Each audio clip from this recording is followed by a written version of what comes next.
Hello guys, for today's vlog ay mag-unboxing ako ng nabili kong LED light sa Lazada worth 312 pesos ang isa. Bali dalawa yung binili ko para may pang-reserba ako.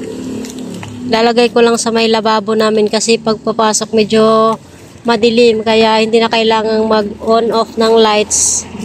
Para ito na lang gagamitin ko, automatic na siya mag-lights on kapag may kasi motion sensor lights po siya.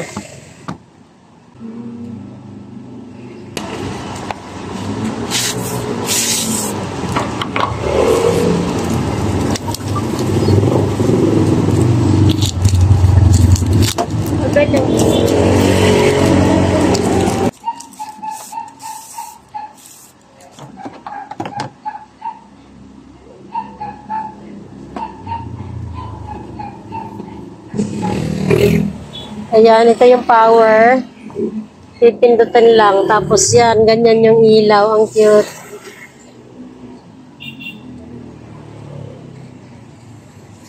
Bali, tatlong lights.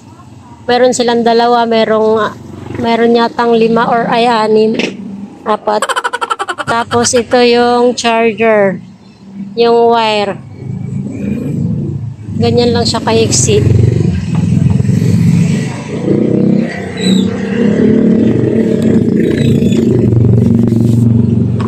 Tapos ito yung isa kasi dalawa binili ko.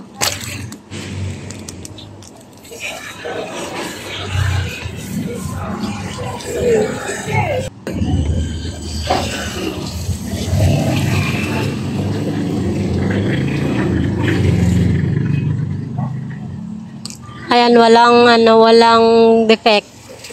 Walang damage. Umiilaw silang dalawa pareho. Tapos subukan ko siyang i-try sa subukan ko siyang i-charge sa power bank lang muna.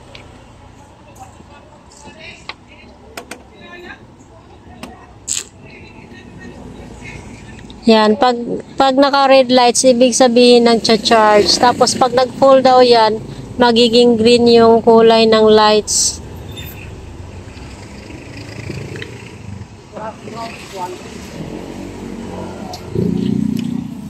Ayan po, nagcha-charge silang dalawa pareho.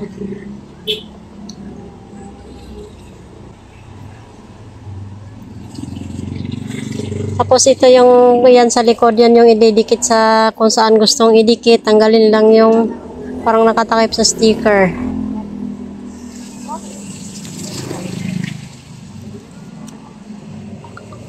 Yan, trinay ko dito sa may lababo namin. Pasensya na yung lababo naming magulo. Diyan ko siya nilagay. Ganito yon, madilim kasi pinatay ko yung ilaw. Tapos subukan nating gumalaw doon sa malapit para makita natin kung iilaw. So ayan siya, umiilaw siya. Ang cute lang, ang ganda ng kulay.